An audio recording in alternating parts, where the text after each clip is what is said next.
नमस्कार दोस्तों, एक बार फिर से स्वागत है दोस्तों आपके अपने चैनल के ऊपर। आज की वीडियो में दोस्तों बात करेंगे एसबीआई के एफडी रेट ऑफ इंटरेस्ट के बारे में और जानेंगे कि लेटेस्ट रेट ऑफ इंटरेस्ट क्या है या फिर क्या क्या बदलाव हुए हैं। क्योंकि दोस्तों आज बहुत सारे लोग हैं जो सेविंग कर लिए बैंक्स के अंदर एफडी करवाते हैं और इसीलिए बैंक्स के अंदर पुरानी एफडीज भी है और नई एफडीज भी आती है। इसलिए सभी को रेट ऑफ इंटरेस्ट पता होना जरूरी है, पुराने कस्टमर को भी और नए कस्टमर को भी। तो यदि आप एसबीआई के पुराने कस्टमर है, एफडीज करवा रखी है आपने, तो आपको भी लेटेस्ट रेट ऑफ इंटरेस्ट के बारे में पता होना जरूरी है। और यदि आप एफडी करवाना चाहते हैं तभी आपको एसबीआई के अंदर एफडी रेट ऑफ इंटरेस्ट के बारे में पता होना जरूरी है। इसलिए दोस्तों आज की वीडियो में हम आपको लेटेस्ट रेट ऑफ इंटरेस्ट बताएंगे एसबीआई की एफडीज के अंदर और बताएंगे क्या फायदे हैं यदि आप एसबीआई के अंदर एफडी करवाते हैं, इसके लिए क्या एलिजिबिलिटी क्राइटेरिया है, कितने प्रकार की एफडीज बैंक द्वारा दी जाती है। इन सब बातें डिस्कस करेंगे दोस्तों और आपको बेस्ट एफडीज भी बताएंगे कि आपको कहाँ एफडीज करवानी चाहिए। तो चलिए दोस्तों वीडियो को स्टार्ट करते हैं और सबसे पहले बात कर लेते हैं एसबीआई के अंदर एफडीज के बारे में। तो दोस्तों आज का एक ऐसा टाइम है जिसके अंदर सभी जागरूक है और इसीलिए सभी अपने लिए या फिर अपने फैमिली के लिए कहीं ना कहीं सेविंग या फिर इन्वेस्टमेंट करते हैं और सभी अपने रिस्क के हिसाब से, अपने बजट के हिसाब से और अपने रिटर्न के लिए अलग अलग जगह इन्वेस्टमेंट करते हैं। जैसे कुछ लोग रिस्क लेना पसंद करते हैं तो डायरेक्ट शेयर मार्केट के अंदर जाते हैं, कुछ लोग कम रिस्क लेना पसंद करते हैं तो म्यूचुअल फंड के अंदर जाते हैं, कुछ लोग बिल्कुल रिस्क लेना पसंद नहीं करते तो बैंक्स के अंदर एफडीज करवाते हैं। इसलिए दोस्तों एक अच्छा ऑप्शन है बैंक्स के अंदर एफडी का, जिसको एक लिमिटेड रिटर्न चाहिए लेकिन उसको रिस्क नहीं चाहिए, उसके लिए बैंक्स की एफडी एकदम बढ़िया सोर्स है। इसलिए दोस्तों आज सभी बैंक्स के अंदर बहुत सारी एफडीज है और नए नए लोग एफडीज करवा रहे हैं और उनमें से दोस्तों सबसे बड़ा बैंक है एसबीआई, जिसके अंदर एफडी के कस्टमर बेस बहुत ज्यादा है और नए नए कस्टमर भी आ रहे हैं। इसलिए दोस्तों कोई भी नया कस्टमर आता है उसको रेट ऑफ इंटरेस्ट पता होना जरूरी है। रेट ऑफ इंटरेस्ट के अकॉर्डिंग ही दोस्तों वो अपने पैसे डालेगा और टाइम ड्यूरेशन सिलेक्ट करेगा। जिस टाइम ड्यूरेशन के अंदर उसको एक बढ़िया एफडीज मिलेगी उसी टाइम ड्यूरेशन के दौरान वो बैंक्स के अंदर एफडी करवाएगा। तो दोस्तों सबसे पहले बात कर लेते हैं, कोई पर्सन यदि एसबीआई के अंदर अपनी एफडीज करवाता है तो इसके अंदर क्या फीचर है या फिर क्या क्या बेनिफिट्स दिए जाते हैं। तो दोस्तों यदि फीचर की बात करें तो इसके अंदर आप 7 दिन से लेकर और 10 साल तक की एफडीज करवा सकते हैं। दूसरा दोस्तों इसके अंदर आप मिनिमम 1000 रुपए और मैक्सिमम कितने भी रुपए इन्वेस्ट कर सकते हैं। इसके अंदर दोस्तों नॉमिनी की फैसिलिटी अवेलेबल होती है। और बेनिफिट्स की बात करें तो सबसे पहले बेनिफिट्स इसके अंदर टीडीएस के अंदर दिया जाता है, यानी कोई भी यदि जनरल सिटीजन है और उसका इंटरेस्ट 40,000 से ऊपर है तभी उसका टीडीएस काटा जाएगा, और कोई सीनियर सिटीजन है तो उसका 50,000 से अपर लिमिट का टीडीएस काटा जाएगा, यानी उसका इंटरेस्ट 50,000 क्रॉस करेगा तभी उसका टीडीएस काटा जाएगा। लेकिन दोस्तों यदि आप एक जनरल सिटीजन है तो आपको 15G का फॉर्म अप्लाई करना चाहिए और यदि आप सीनियर सिटीजन है तो आपको 15H का फॉर्म सबमिट करना चाहिए, जिससे आपका टीडीएस नहीं कटेगा। ठीक है दोस्तों, यदि आप ये फॉर्म अप्लाई करते हैं यानी सबमिट करते हैं तो आपका टीडीएस नहीं कटेगा। और दोस्तों दूसरा बेनिफिट्स इसके अंदर आपको monthly, quarterly, half yearly, yearly और मैच्योरिटी सभी प्रकार से इंटरेस्ट दिया जाता है। आप अपने हिसाब से सिलेक्ट कर सकते हैं। और इसके अंदर दोस्तों आप प्री मैच्योर क्लोज भी कर सकते हैं, यानी आप समय से पहले अपने एफडी बंद भी करवा सकते हैं। लेकिन दोस्तों उसके अंदर आपकी अमाउंट कुछ पेनल्टी लगाई जाएगी, आपके अमाउंट पर आपके पैसे काटे जाएंगे, उसके बाद ही आपकी अमाउंट दी जाएगी। तो ऐसे बहुत सारे बेनिफिट्स के साथ एफडीज दी जाती है और कोई भी पर्सन अपनी एफडीज करवा सकता है। बात रही दोस्तों एफडीज की प्रकार की यानी टाइप की, तो 3 प्रकार की वैसे एफडीज होती है। एक तो दोस्तों नॉर्मल एफडीज होते हैं जो सभी करवाते हैं, आपको पता है। एक तो दूसरी दोस्तों मल्टी ऑप्शनल डिपॉजिट एफडी होती है, जिसके अंदर बहुत सारे प्रकार के ऑप्शन मिलते हैं। एक दोस्तों टैक्स सेविंग एफडीज होती है, जिसके अंदर आप टैक्स सेविंग रूप में अपने सेविंग कर सकते हैं या फिर अपने पैसे इन्वेस्ट कर सकते हैं। कुछ दोस्तों स्पेशल एफडीज भी होती हैं जो सभी बैंक्स प्रोवाइड करते हैं, तो आप उन स्पेशल एफडीज के अंदर भी अपने पैसे लगा सकते हैं। ऐसे कई प्रकार की एफडीज होती है। तो दोस्तों एसबीआई के अंदर लेटेस्ट रेट ऑफ इंटरेस्ट की बात करें एफडीज के अंदर, तो वो अलग अलग टाइम ड्यूरेशन के हिसाब से सीनियर सिटीजन के लिए अलग और रेगुलर कस्टमर के लिए अलग होगा। तो बात करें दोस्तों 7 दिन से 45 दिन की एफडीज के ऊपर, तो रेगुलर कस्टमर को 3.5% रेट ऑफ इंटरेस्ट दिया जाता है और सीनियर सिटीजन को 4% रेट ऑफ इंटरेस्ट दिया जाता है। वहीं 40 दिन से 179 दिन की एफडीज की बात करें तो रेगुलर कस्टमर को 5.5% के हिसाब से रेट ऑफ इंटरेस्ट दिया जाता है और सीनियर सिटीजन को 6% के हिसाब से रेट ऑफ इंटरेस्ट दिया जाता है। और बात करें दोस्तों 180 दिन से 210 दिन की एफडीज के ऊपर, तो रेगुलर कस्टमर को 6% के हिसाब से रेट ऑफ इंटरेस्ट दिया जाता है और सीनियर सिटीजन को 6.5% के हिसाब से रेट ऑफ इंटरेस्ट दिया जाता है। वहीं बात करें दोस्तों 211 दिन से 364 दिन की एफडीज की, तो रेगुलर कस्टमर को 6.25% के हिसाब से रेट ऑफ इंटरेस्ट दिया जाता है और सीनियर सिटीजन को 6.75% के हिसाब से रेट ऑफ इंटरेस्ट दिया जाता है। वहीं बात दोस्तों 1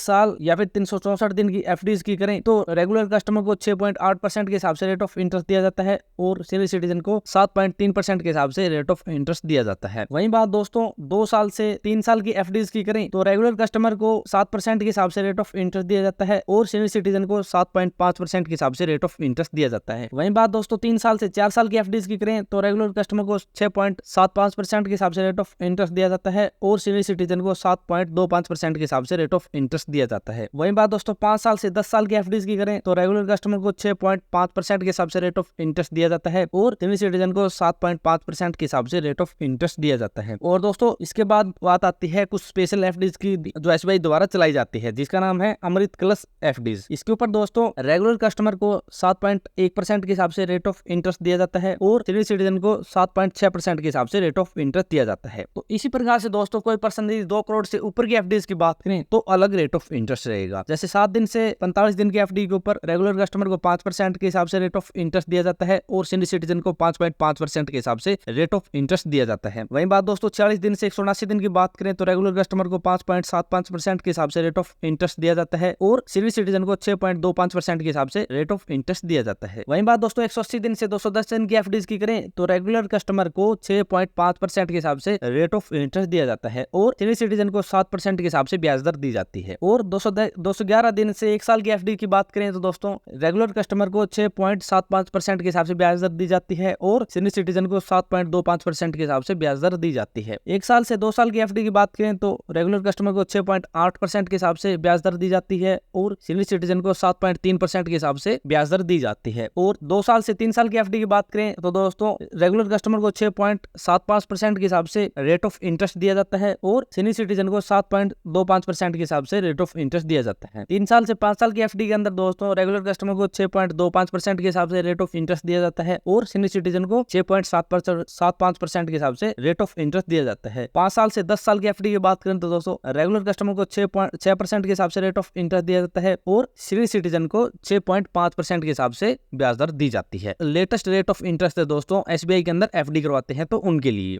अब दोस्तों बात करते हैं स्टेट बैंक ऑफ इंडिया यानी एसबीआई की फिक्स्ड डिपॉजिट यानी एफडी की करंट रेट ऑफ इंटरेस्ट क्या है। तो दोस्तों 7 दिन से 45 दिन की एफडीज की बात की तो जनरल सिटीजन को 3% के हिसाब से रेट ऑफ इंटरेस्ट दिया जाता है और सीनियर सिटीजन को 3.5% से 3.5% के हिसाब से रेट ऑफ इंटरेस्ट दिया जाता है। 46 दिन से 179 दिन के लिए एफडीज करवाते हैं तो उसे जनरल सिटीजन को 4.5% के हिसाब से रेट ऑफ इंटरेस्ट दिया जाता है और सीनियर सिटीजन को 5% के हिसाब से पर एन्युअल के हिसाब से रेट ऑफ इंटरेस्ट दिया जाता है। वहीं बात दोस्तों 180 दिन से 210 दिन की एफडीज की करें तो जनरल सिटीजन को 5.25% के हिसाब से रेट ऑफ इंटरेस्ट दिया जाता है और सीनियर सिटीजन को 5.75% के हिसाब से रेट ऑफ इंटरेस्ट दिया जाता है। और दोस्तों 211 दिन से और 1 साल की एफडी की बात करें तो जनरल सिटीजन को 5.75% के हिसाब से रेट ऑफ इंटरेस्ट दिया जाता है और सीनियर सिटीजन को 6.25% के हिसाब से रेट ऑफ इंटरेस्ट दिया जाता है। कोई भी पर्सन दोस्तों 1 साल से 2 साल की एफडी करवाता है तो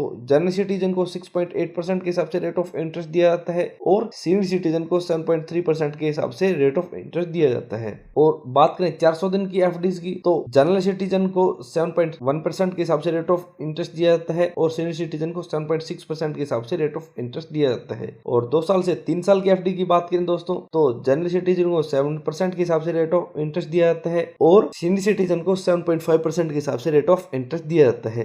और 3 साल से 5 साल की एफडी की करें तो जनरल सिटीजन को 6.5% के हिसाब से रेट ऑफ इंटरेस्ट दिया जाता है और सीनियर सिटीजन को 7% के हिसाब से रेट ऑफ इंटरेस्ट दिया जाता है। और वहीं बात दोस्तों 5 साल से 10 साल की एफडीज की करें तो जनरल सिटीजन को 6.5% के हिसाब से रेट ऑफ इंटरेस्ट दिया जाता है और सीनियर सिटीजन को 7.5% के हिसाब से रेट ऑफ इंटरेस्ट दिया जाता है। ऐसे दोस्तों 7 दिन से 10 साल की एफडीज के रेट ऑफ इंटरेस्ट है। और बात करें दोस्तों स्पेशल एफडीज की तो जो 400 दिन की स्पेशल एफडीज है अमृत कलश एफडीज उसके अंदर जनरल सिटीजन को 7.1% के हिसाब से रेट ऑफ इंटरेस्ट दिया जाता है और सीनियर सिटीजन को 7.6% के हिसाब से रेट ऑफ इंटरेस्ट दिया जाता है। तो दोस्तों ये करंट रेट ऑफ इंटरेस्ट है एसबीआई की एफडीज के। अब दोस्तों आपको सभी बैंक्स की एफडीज बताते हैं जिससे आप कंपैरिजन कर सकें कि किस बैंक्स के अंदर आपको एफडीज करवानी चाहिए चलिए हम आपको टैक्स सेविंग एफडीज बताते हैं कि कौन से बैंक के अंदर टैक्स सेविंग एफडीज के क्या रेट ऑफ इंटरेस्ट है। तो दोस्तों सबसे पहले आईडीबीआई बैंक के अंदर टैक्स सेविंग एफडीज करवाते हैं तो 6.1% से 6.85% तक आपको रेट ऑफ इंटरेस्ट दिया जाता है। वहीं दोस्तों पीएनबी बैंक के अंदर आपको 5.8% से 6.3% के हिसाब से रेट ऑफ इंटरेस्ट दिया जाता है।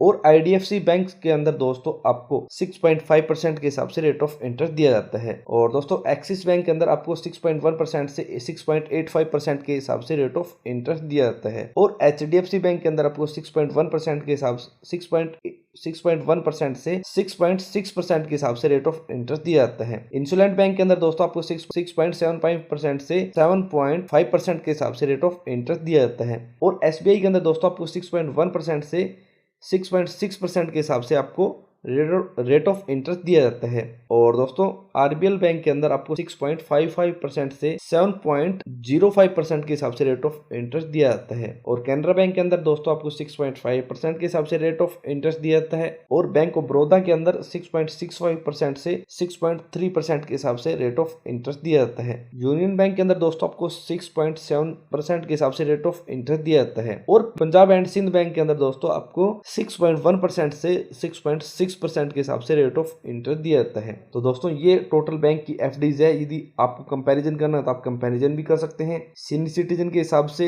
और जनरल सिटीजन के हिसाब से, टाइम ड्यूरेशन के हिसाब से। अब दोस्तों आपको कैलकुलेशन करके बताते हैं कि यदि आप 1 साल 2 साल 3 साल 5 साल की एफडीज करवाते हैं, 10 साल की एफडीज करवाते हैं और आप 1 लाख 2 लाख 5 लाख रुपए इन्वेस्ट करते हैं तो आपको कितनी मैच्योरिटी पर अमाउंट मिलेगी या फिर कितना रेट ऑफ इंटरेस्ट रहेगा। तो दोस्तों मान लो आप 1 लाख रुपए इन्वेस्ट करते हैं एसबीआई की एफडीज के अंदर 1 साल के लिए, तो जनरल सिटीजन को 6.8% के हिसाब से रेट ऑफ इंटरेस्ट दिया जाता है। तो 1 साल के बाद जनरल सिटीजन को 1,06,975 रुपए मिलेंगे। और यदि 1 लाख रुपए सीनियर सिटीजन इन्वेस्ट करते हैं तो सीनियर सिटीजन को 7.3% के हिसाब से रेट ऑफ इंटरेस्ट दिया जाता है। तो सीनियर सिटीजन को 1,07,500 रुपए मिलेंगे। और दोस्तों कोई पर्सन 1 लाख रुपए 10 साल के रुपए और दोस्तों कोई पर्सन यदि 1 लाख रुपए 10 साल के लिए इन्वेस्ट करता है तो जनरल सिटीजन को 1,90,550 रुपए मिलेंगे और सीनियर सिटीजन को 2,10,230 रुपए मिलेंगे। क्योंकि दोस्तों इसके अंदर 6.5% के हिसाब से जनरल सिटीजन को और 7.5% के हिसाब से सीनियर सिटीजन को रेट ऑफ इंटरेस्ट दिया जाता है। तो दोस्तों ऐसे आप 1 लाख से 10 लाख रुपए के बीच इसके अंदर इन्वेस्ट कर सकते हैं। 20 लाख कर सकते हैं आप अपने हिसाब से, अपने बजट के अकॉर्डिंग या एफडीज के अंदर इन्वेस्ट करके अच्छा रेट ऑफ इंटरेस्ट ले सकते हैं, अच्छे पैसे बना सकते हैं। तो दोस्तों यदि आप इस एफडीज के बारे में और ज्यादा विस्तार से पढ़ना चाहते हैं या फिर कोई अपडेट लेना चाहते हैं तो आप हमारी वेबसाइट को विजिट कर सकते हैं। और यदि आपका कोई भी सवाल या फिर क्यूरी है तो आप कमेंट बॉक्स में कमेंट कर सकते हैं। तो दोस्तों आज की वीडियो में इतना ही। यदि वीडियो पसंद आए तो लाइक और शेयर करना ना भूलें। और यदि आप हमारे चैनल पर नए हैं और किसी भी स्कीम से संबंधित जानकारी लेना चाहते हैं तो हमारे चैनल को सब्सक्राइब करना ना भूलें।